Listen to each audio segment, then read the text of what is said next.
Hi, I'm the lag doctor, Clay Ballard, and if you've been struggling with a reverse pivot, just like the player on the left, you can see his spine is tilting back to the target, and you'd like to improve your reverse pivot, just like I had him do here on the right, I'm going to show you exactly how to do this quicker than you ever thought possible. I have a secret 5-step process, and if you follow this process, you can improve at any move. Also, stay tuned for a sneak peek at a premium video, which I'm going to attach at the end of this video. So if you want to learn to fix your reverse pivot, this is the video for you. Okay, so as I mentioned before, this student had been working on his reverse pivot for a little over a month, about a month and a half. He'd been making the same mistakes that almost everybody makes. He was going straight to full swings, he was working on the drills, working really hard. It wasn't from lack of effort or lack of practice, it was practicing the improper way. So he's doing full swings, practicing the drills at full speed, hitting a lot of golf balls. Same thing that I see a lot of people do. They say, oh, I hit 600 golf balls today, practicing the moves we've been working on. And that's simply not the way that the body can learn a new movement. So we notice here at address, his hips are actually bumped a little bit away from the target, so he doesn't have enough hip bump axis tilt, and his spine is tilted forward toward the target. And then as he swings to the top, you'll see that he kind of maintains this position, so his hips have shifted even farther to the right, and then he's kind of maintained this spine angle, so he's leaning back toward the target. So what we did is we broke it down and had him follow the 5 steps to improvement. And if you follow these 5 steps, you can improve at any piece of the game. And that's figure out what you're doing, which was a reverse pivot here.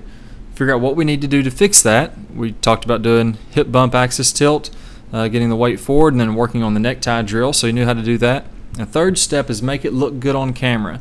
Now in order to do that, we need to go really slow at first and make the correct movements, and that's what we did over the next few days. Let me show you what we worked on. Okay, so we saw that working a month and a half really hard, hitting balls every day, wasn't working. Now let's look just a few days later at the improvement. So now we can see his setup is improved, and this is him just doing slow motion drills.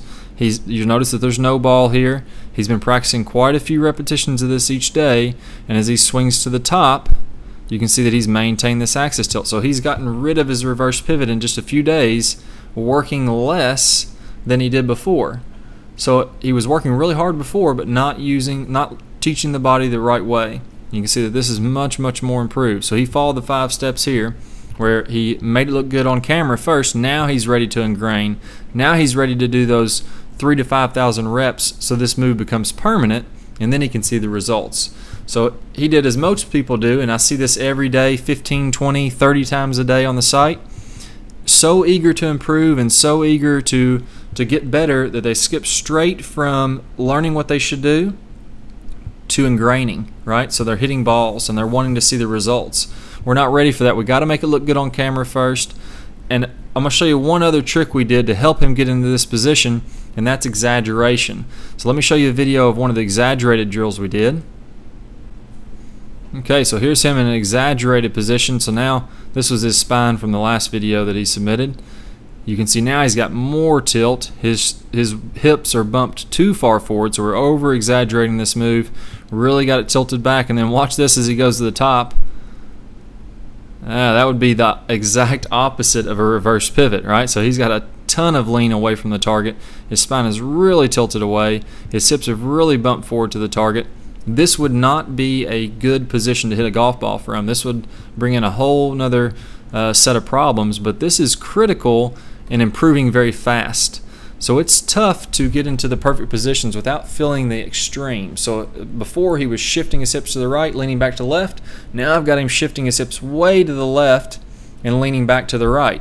So that's going to help him to cut off 2 or 3 weeks of practice time and really improve really quickly. So if we do this, we're only going to do this for about a day, maybe 2 days at the most, making these exaggerated drills. That's going to cut a ton of practice time off his improvement time. So let me show you in the last, I'm going to bring up his final swing, him hitting a ball probably about a couple weeks later. So he's gone through, made it look good on camera, and now he's back up to full swings. Let me show you what that looks like. Okay, so here we are. 2 weeks later, followed the process, figured out what he needed to do, figured out how to fix it, made it look good on camera. Now he's ingraining, and now he's ready to read through results. So you can see at the top of the swing here, much improved. Really good axis tilt away from the ball at the top of the swing. No more reverse pivot. way better position than before. It's because he followed the process. So he practiced for a month and a half, really hard with no results at all. And then he practiced for 2 weeks, and now he's hitting balls great because he took it slow, made it look good on camera, exaggerated the moves, and then ingrained it. Now he's ready for some results.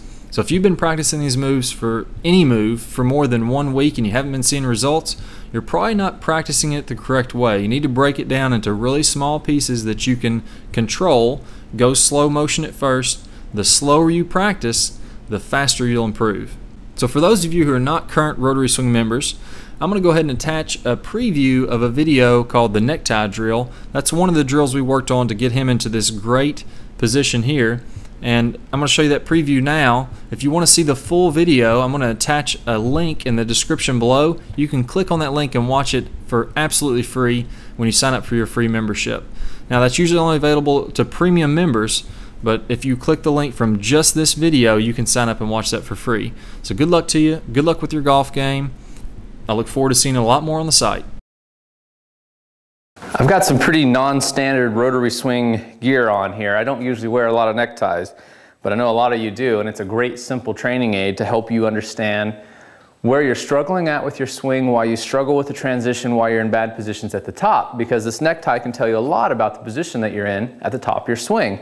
And with a simple little video camera filming you hitting some balls with the necktie on, you can get a really clear picture of what's going on. So let me explain to you what you don't want to do in the golf swing. What you don't want to do going back is A, get everything rotating together. So when you lose the separation between the rotation of your shoulders, your upper torso, your rib cage, and your hips, and they move back together, it's really hard to sequence a dynamic and powerful downswing, a transition, where everything starts to move in the right sequence together. The hips have got to move first. So when this happens, when they get pulled back together, you get your muscles bound up and glued together where everything wants to fire together, and then the shoulders fire, the arms fire, and then everything's out of sequence, and so it takes a lot of effort to generate a lot of power because you're not moving in the right sequence. So with a necktie on, we can rotate back and start checking our positions at the top to see whether or not we're in a good spot. So very simple drill.